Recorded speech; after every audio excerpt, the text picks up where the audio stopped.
I want to tell you about the moment I stood in a fitting room, held up two pairs of pants in the exact same size, and realized neither one of them was lying to me. They were just speaking two completely different languages. If you have ever bought something labeled your size, and had it fit completely wrong, you are not imagining it, and you are definitely not alone. There is something happening in the petite and plus-size sections of stores that almost nobody explains to women over 60, and once you understand it, shopping stops feeling like a guessing game, and starts feeling like something you are actually good at. Here is what most women do not realize. The petite section is not just about being shorter. The plus-size section is not just about being a bigger number. Both of these sections are built around proportions that change as we age, and most of us were never taught what those proportions actually mean for our bodies right now, today, not the body we had at 30. I am going to walk you through exactly what is going on in these sections, the mistakes that quietly waste money every single time you shop, and the simple knowledge that will make you walk into any store, petite, plus-size, or regular, knowing exactly what to look for and exactly why it works. Stick around because this is the kind of information that changes how you shop for the rest of your life.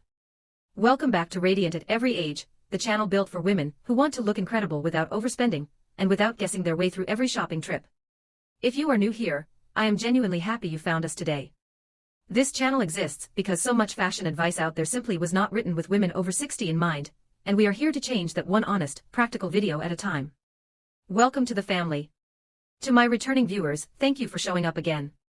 You already know we keep things real and useful here, and today's topic is one I have wanted to cover for a long time, because I know how many of you have felt frustrated standing in these very sections.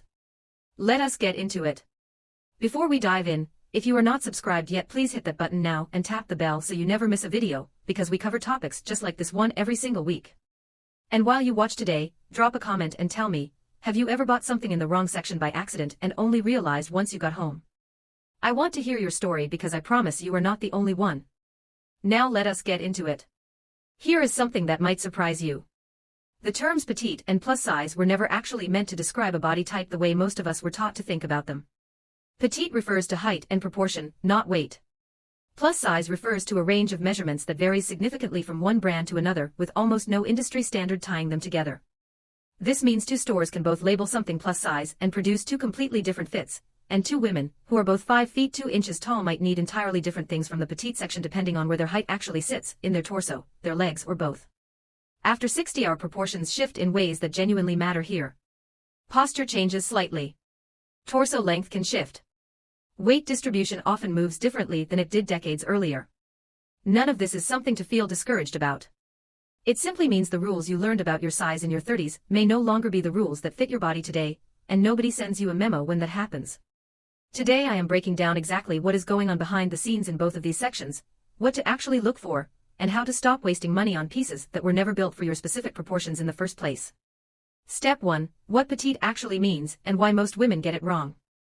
Let us start by clearing up the biggest misunderstanding in the petite section.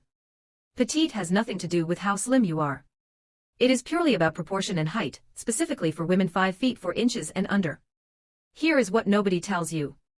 There are actually 3 different ways your height can sit on your body. You can be petite with a shorter torso and average length legs, petite with an average torso and shorter legs, or petite with both shorter evenly. Most petite clothing is built assuming you fall into one specific category, usually shorter overall proportionally, and that is exactly why a petite labeled top can fit your shoulders and bust perfectly while still feeling slightly too long or too short depending on where your particular height lives. The fix here is simple once you know it. When you try on a petite top, do not just check the length at your hip. Check where the shoulder seam sits. If it falls slightly past your actual shoulder bone, that piece was cut for someone with a longer torso than yours, even within the petite range, and it will never sit quite right no matter how much you have it taken in elsewhere. For pants, the most overlooked detail is the rise, which is the distance from the waistband to where the legs split. After 60, a slightly higher rise often sits more comfortably and more flatteringly than what many of us wore decades ago, yet most petite pants on the rack are still cut with a lower rise designed for a younger body shape. Looking specifically for a mid or high-rise petite pant solves a fit complaint that so many women assume is just their body, when it is actually the cut. Step 2. The plus-size truth most stores will never admit. Now let us talk about the plus-size section, because there is something happening here that genuinely surprises most women the first time they hear it. There is no universal sizing standard across the plus-size industry.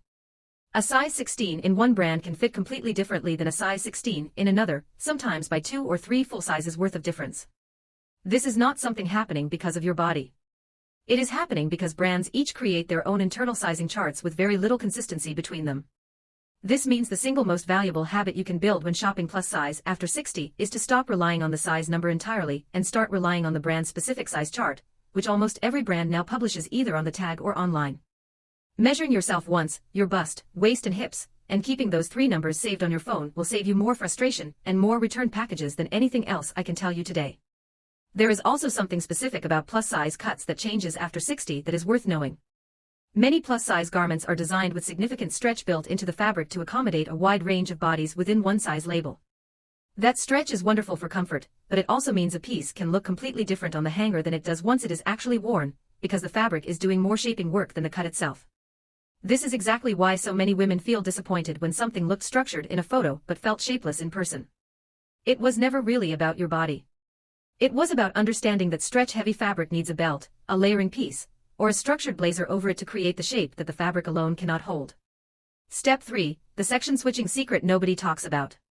Here is something that genuinely changed how I shop, and almost nobody brings this up out loud.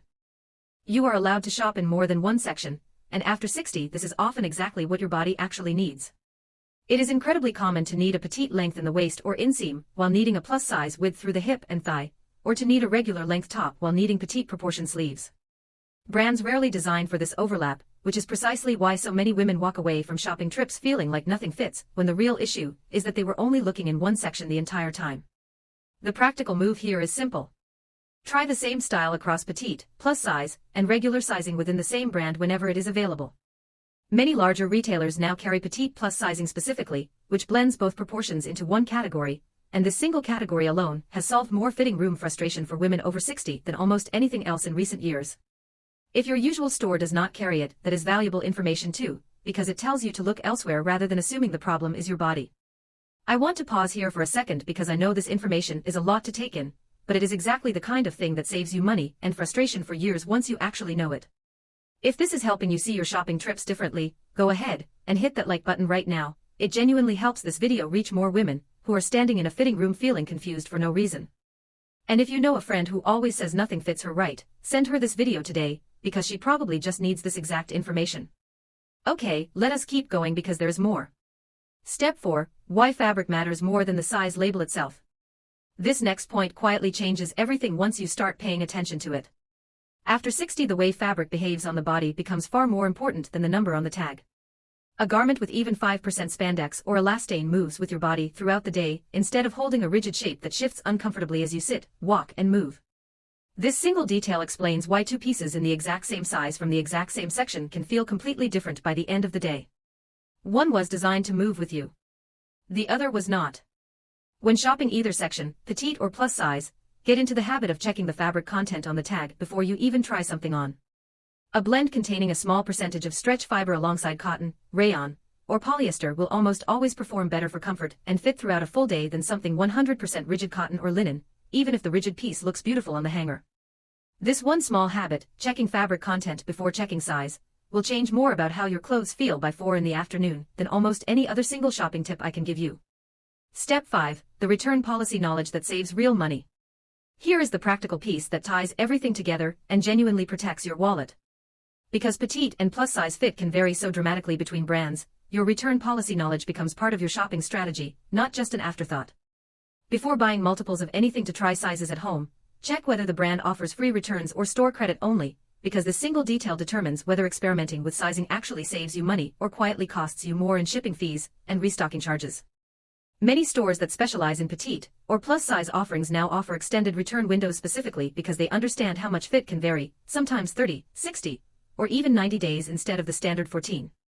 Learning which of your favorite stores offer this turns trying on multiple sizes at home into a completely free way to finally understand your actual fit across different brands, rather than a financial risk every single time. Let us bring all of this together. You now know that petite is about proportion, not size, and that checking shoulder seams and rise will tell you more than the label ever will. You know that plus size sizing has no universal standard, which means your own 3 measurements matter more than any number on a tag. You know that you are allowed to shop across multiple sections, and that petite plus sizing exists specifically for women whose proportions do not fit neatly into one category. You know that fabric content quietly determines comfort and fit more than the size label itself. And you know that understanding return policies turns trying things on at home into a smart strategy instead of a financial gamble. None of this requires spending more money. It simply requires shopping with information that most of us were never given in the first place. You deserve to walk into any store, any section, and know exactly what you are looking for and exactly why it works for your body right now, not the body you had decades ago. If this video helped you see shopping a little differently today, I want to hear from you. Drop a comment below and tell me which one of these tips you wish you had known years ago. I will be right there reading every single comment. Like this video if it gave you something useful, subscribe if you have not already, and share it with a woman in your life who always says nothing fits her right. You might be the reason her next shopping trip finally feels easy. I will see you in the next one.